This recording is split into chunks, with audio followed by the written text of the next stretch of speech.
At long last, the day has come when I don't have to see your face anymore. Freeloaders who just eat without working should get out. You should be thankful for being allowed to be a freeloader all this time. Understood. I won't come back. Thank you for everything up to now. I quickly packed what I needed and left my in-laws' place, where I had been living for many years. My mother-in-law looked very pleased as she watched me leave. However, only I know a certain sad truth. I know what's going to happen to this house. My name is Sarah. I'm 32 years old and I work from home. I've been married to my husband Alan for 5 years. We had a peaceful life as a couple, but things changed in our 4th year of marriage. My normally healthy father-in-law suddenly became ill and needed care. That's how we started living with my in-laws. I didn't agree with the idea of living with them so soon, but my husband is an only child, with no other family for my in-laws to rely on. We ended up taking care of my father-in-law.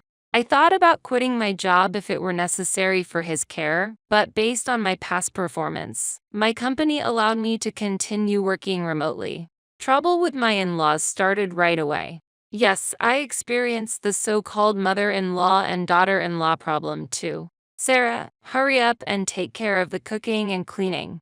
How long are you going to be lazy and avoid your housework? Mother-in-law, I'm working right now. What are you talking about? You're always just clicking away on the computer. The truth is, you're just browsing the internet, not really working, right? Thinking that using the computer equates to playing around on the internet is so outdated. I have permission to work from home from my company. In between the household chores and caring for my father-in-law, I've used my skills to get back to the salary I was earning before. And after about 3 months of hard work, when I finally managed to bring my salary back to the amount before, I felt a real sense of joy. As for the reason that I worked so hard, the truth is, Alan's salary isn't enough for us to make ends meet. I had thought that life was finally going to get easier. I even thought about starting to put money away. But for some reason, things just kept getting harder. It felt like the contents of my wallet just kept dwindling. Suspicious, I looked into where the money was going and found out that Alan had been spending a lot. I also learned that my mother-in-law was terribly wasteful with money. Alan has always been a people pleaser, often treating his juniors at work to lunch. But lately, it seems that he's also been using our credit cards to treat people to drinking parties as well. It doesn't matter how much I earn. If Alan uses more than that, our finances will inevitably dwindle. As for my mother-in-law, she's balancing multiple hobbies with her friends, generously paying the lesson fees and socializing afterwards. I can't stand the fact that my husband and mother-in-law continue their wasteful spending, leaving all the housework and care for my father-in-law up to me. I've ended up having to cover all our living expenses with my income, making saving money a dream. Feeling anxious about this problem, I decided to talk to my husband and mother-in-law. Alan and mother-in-law, it seems like we've been spending quite a lot lately. If this continues, we'll run out of money. Could you please try to cut back on your expenses? Alan and my mother-in-law reacted harshly to my words. I don't want to be embarrassed. I don't want to be seen as stingy in front of my colleagues and subordinates. You can understand that, right? They won't think you're stingy just because there are times where you don't pay for them. There's no need to treat them every single time. You don't seem to understand, but for work to go smoothly, you have to keep good relationships with your coworkers. Treating your juniors to lunch is one thing, but what about the trips to the girls' bars? That has nothing to do with work, right? You just want to have fun, don't you? How did you? You come home drunk and start talking about it even if no one asks you. That just means he has a more enjoyable time there than spending time with you. I'm glad that Mom understands. And she's right, laughs. And as for me, if I didn't go to my classes, I'd just be cooped up at home. I'm taking classes with my friends to enjoy the limited time I have left in this world. What a terrible daughter-in-law I have. All you do is the housework, and you don't earn anything, so you have no right to complain. Really though, what is she thinking? A homemaker looking down on us from her high horse. I'm telling you, I'm working. I'm earning a steady income and contributing to this household. I'm also doing housework and taking care of father-in-law. Don't lie. Working from home, you can't be earning that much. Mother is the one doing the caregiving. Don't act so high and mighty for a part-timer. I was so appalled by what I was hearing. I couldn't even reply. They didn't seem to understand that I was balancing the housework with caregiving, all while earning a steady income. Moreover, it seemed that my mother-in-law had told Alan that she was the one taking care of my father-in-law, making it sound like I was a homemaker who did nothing. There were several times when I thought about leaving that house. I did consider it, but the reason I ended up staying was because of my father-in-law. Ever since I got married, my father-in-law always treated me very kindly, unlike Alan and my mother-in-law. And he always told me things like this. Sarah, I'm grateful to have a wonderful daughter-in-law like you. I'm sorry for everything. Father-in-law, I don't find it hard to care for you. Why would you say that? Of course, I feel bad asking you to take care of me like this. But more than that, I feel terrible about my wife and son. Everything's been left to you, and they do as they please, right? Yes, that's right. I realize that it's thanks to your hard work that our household finances are being kept afloat. Ellen's income alone wouldn't be enough to maintain this household. Father-in-law, you knew all this time? It seemed that father-in-law had understood our family's situation for quite some time, and every time he received care, he would show his appreciation with heartwarming words. I truly loved such a father-in-law and even came to enjoy caring for him. What would happen to this house if I left? I had anxiety about who would take care of my beloved father-in-law, so I decided to be the one to provide proper care until passed away. A year later, my father-in-law left this world. During the funeral for my beloved father-in-law, I couldn't stop the tears. Sarah, why are you crying so much? What? Father-in-law has passed away. Isn't mourning like this natural? I've been his caregiver all this time. My response seemed to infuriate my mother-in-law. You make it sound as if I never took care of him at all. The truth is, my mother-in-law hardly took care of my father-in-law. She was always busy with her hobbies, going out all the time. Since I was home, she didn't need to do any caregiving or housework. She even put on a tearful act in front of the relatives, as if she were the oppressed and pitiful mother-in-law. To outsiders, it probably seemed as if I was the cruel daughter-in-law. They would defend her, saying, "Don't be so hard on mother-in-law," and blame me instead. Even though I was just mourning my father-in-law's death, I was being criticized by people who understood nothing, which made me angry. I decided to distance myself from the relatives. That's when Alan took notice of me and came over to complain. You embarrassed Mom in front of everyone? What are you talking about? That doesn't make any sense. I was only crying about father-in-law's death. Despite that, your mom came over and told me it was strange for me to cry. Didn't you make it sound like she hadn't taken care of Dad at all? I never said such a thing. I just talked about mourning the loss of my father-in-law, whom I had always cared for. Perhaps it sounded like criticism to you because, in reality, your mom did nothing. Are you insulting Mom? I'm not insulting anyone. I'm just stating the facts. And by the way, if it bothers you so much, you could have done more to care for father-in-law too. If you're so upset about it, you should have cared for him yourself. What business is it of yours? Why are you criticizing me? How can it be none of my business? It's only natural that you, his blood relative, would take care of him. I'm working for this family. Taking care of the house or relatives are wife duties. That's absurd. Don't be so ridiculous. I'm working too, you know. Our argument escalated, and the relatives had to intervene.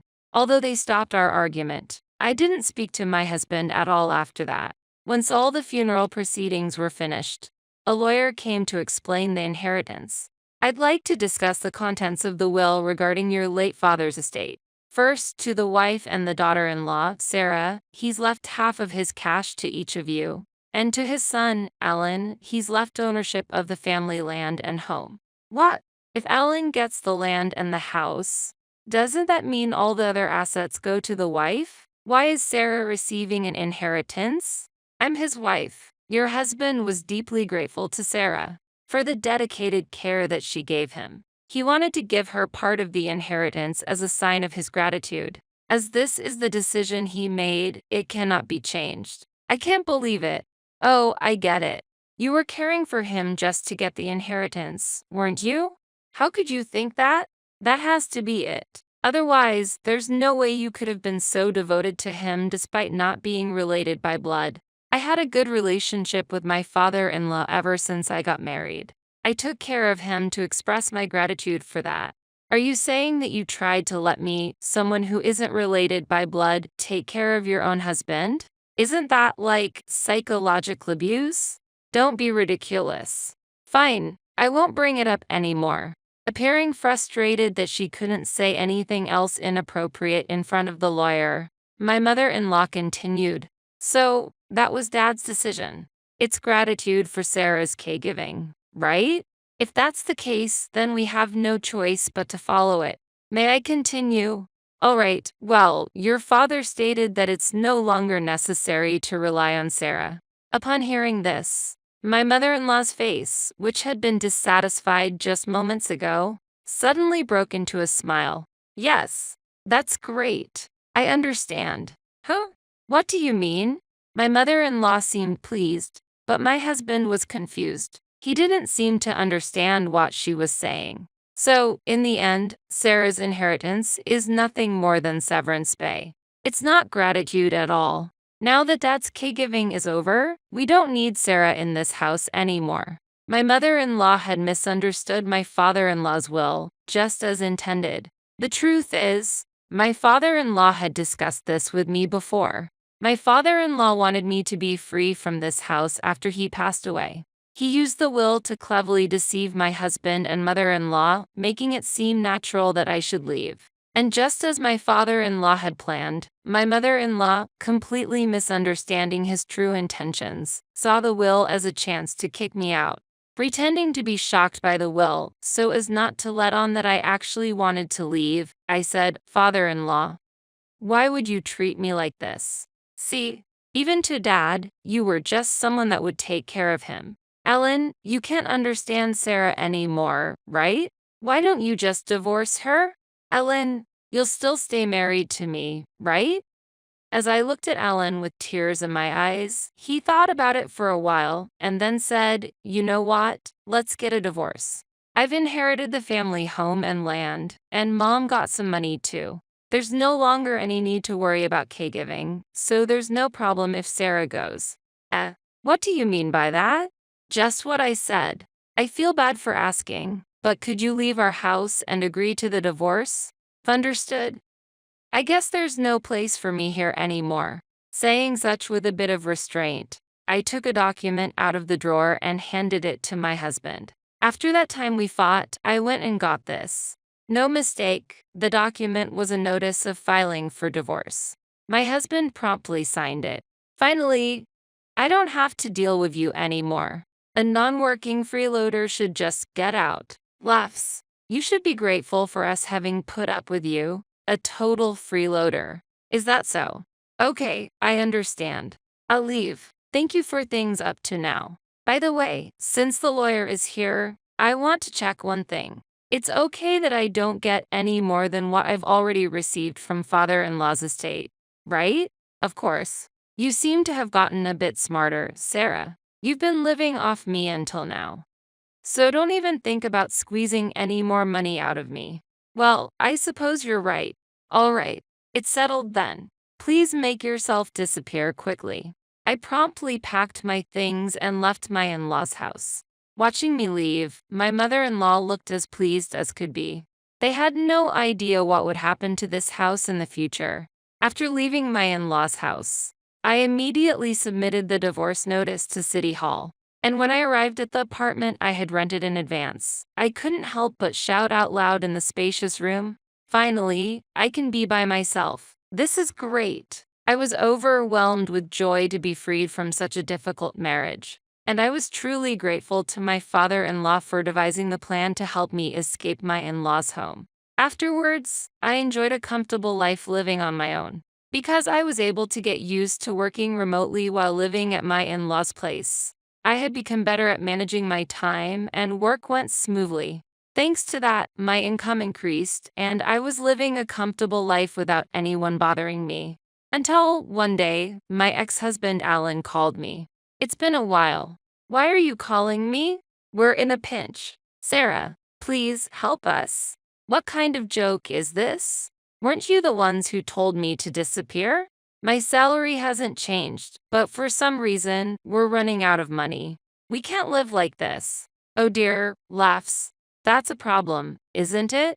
I decided to deliver the final blow. That's because you no longer have my income to support you. Huh? What do you mean? You still don't get it?